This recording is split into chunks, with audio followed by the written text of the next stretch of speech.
into the tube. It was a one-way filter system. So the pressurization, the actual suction pressure, that portion of the tube stayed clean. And there was HEPA filtering, virus filtering past it. So if we removed something then and there was any sort of an airborne virus involving the extraterrestrial, it would not have been aspirated into the system. Had it have been aspirated into the system and it would have been known, then there would have been a biocontainment problem, and we wouldn't have had to worry about it anyway. No, because the solution to that kind of a problem. They feed gas into the room and then they ignite the gas. That's right. And that's what the blow-off valves are for when the construction of this facility is put to certainty by the artist who's working on it. In any case, we would get rid of the vial, and it would be sent up, moduled up to culture 3, and then I would have to remove the front of the pins needle, exchange it out, exchange the medium system out because there was a filter in between that as well that would go over the top of it. So all I had to do is pull there were little top vials, like there were like tubes over the top and over the bottom that would actually fit into, we're going to probably have to have the artist draw it, fit into the front of the vial itself. Okay. And a filter in there as well, so that the contamination was relegated only to the needle system and inside of the vial itself. Okay. All right?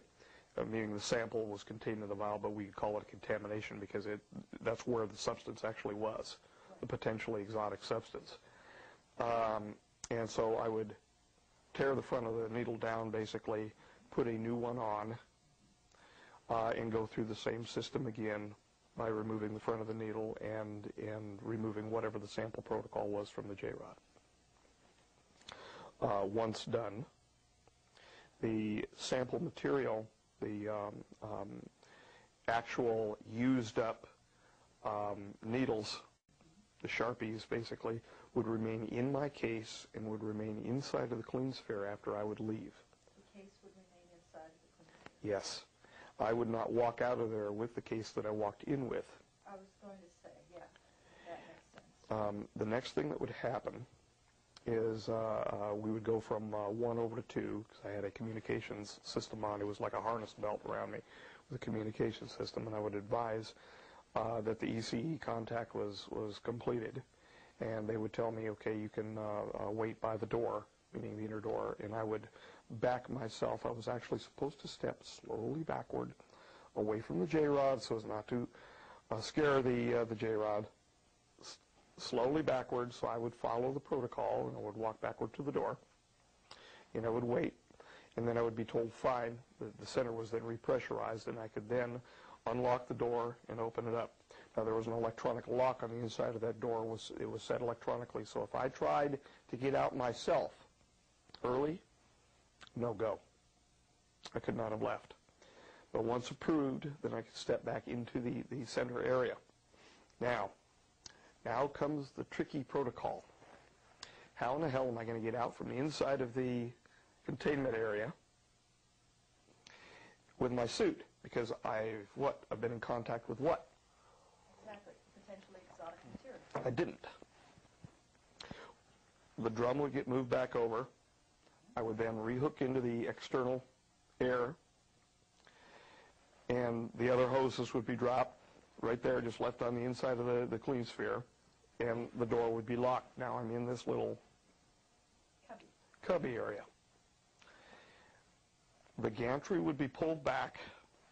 The bolts would be removed from the steps to go up to the gantry, and the scissor mechanism would be brought down, so I would actually be brought down in a container. That container was then pushed over. Now I'm breathing external environment. That container would then be pushed over to the outside wall area outside of decon, which is the area where I was first plugged and all of that business. The top of the container would then be cleaned with a rag over a port. A tube would then be pulled from the wall, large hose, if you will, up above me now. I'm standing there and I'm breathing the outside air. Well, it was pressurized. It was a separate system. It was a highly controlled and a separate positive pressure system. But outer air, meaning not inside of the clean sphere anymore. And the entire area that I was standing in would be filled, liquid. And there I would stand for 15 to 20 minutes, move around, and I was in a bathing liquid. It was a decon facility.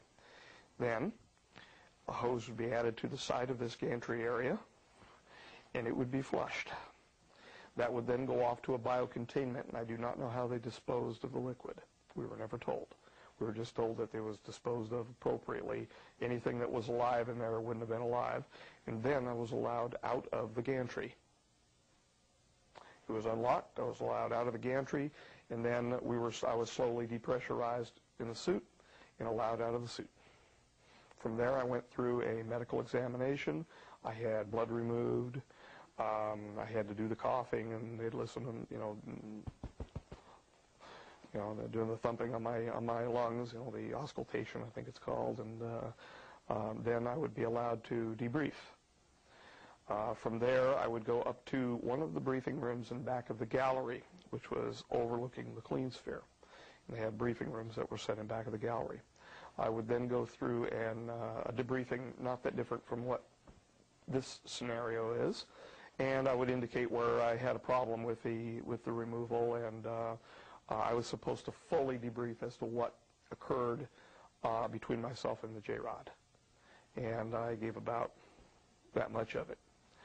And they knew it. And they didn't really push on me or anything like that, though. From there, I would then be taken up to level 4, back to the debriefing room, past the air curtains, back to the Aquarius debriefing room, and that is where we would plan what we were going to do with the samples which were removed. And sometimes we would immediately then get resuited up, go back through decon from 1 down to our pretend 4, or we would leave. And the samples were held for culture and allowed to be cultured up in level 3 before they would be brought down to 4 for microscopy or manipulation.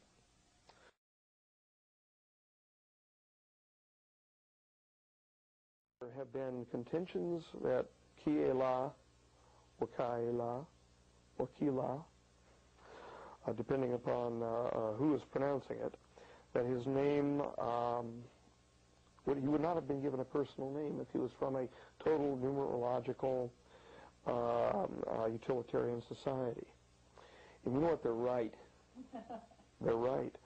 By the time the 45s were developed, the rogues,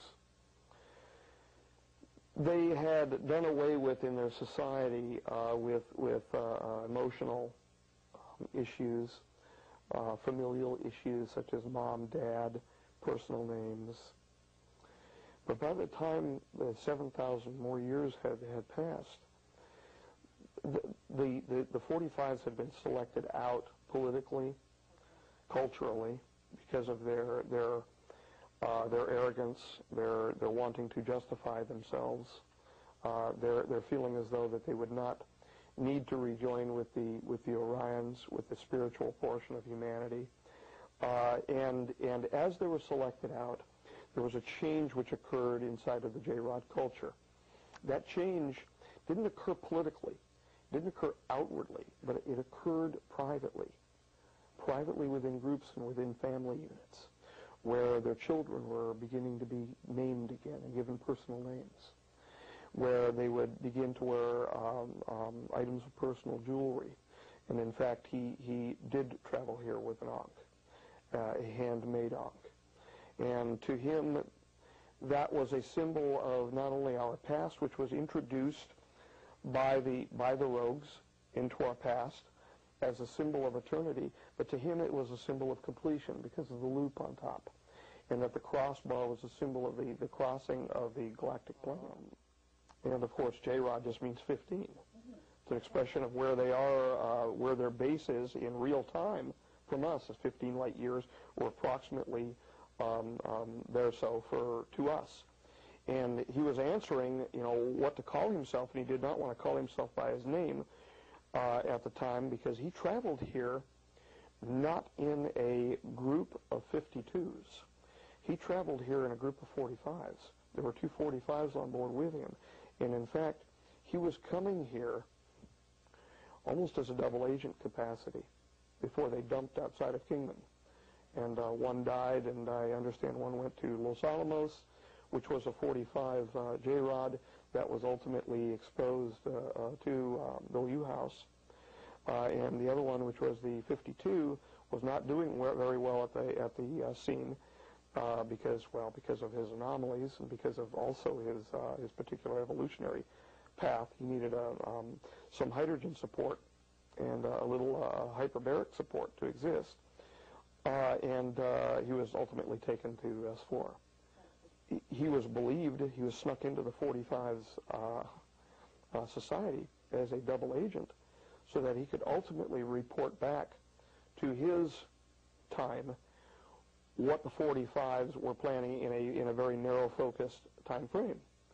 And when it was determined by our government in the mid-50s that he was in fact a representative of the rogues, when we found out that they were, and in fact they were trying to pull the wool over our eyes, so to speak, that they locked him down hard and did not want to actually talk to him for a while, basically jailed him. And he started calling himself captive as a result. So that's the origin of his calling himself captive.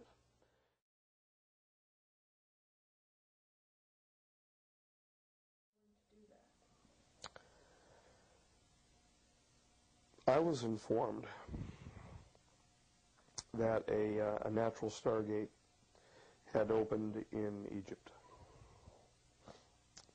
Something much more powerful than the little ERB that we were dealing with over at Frenchman. I say little. Right.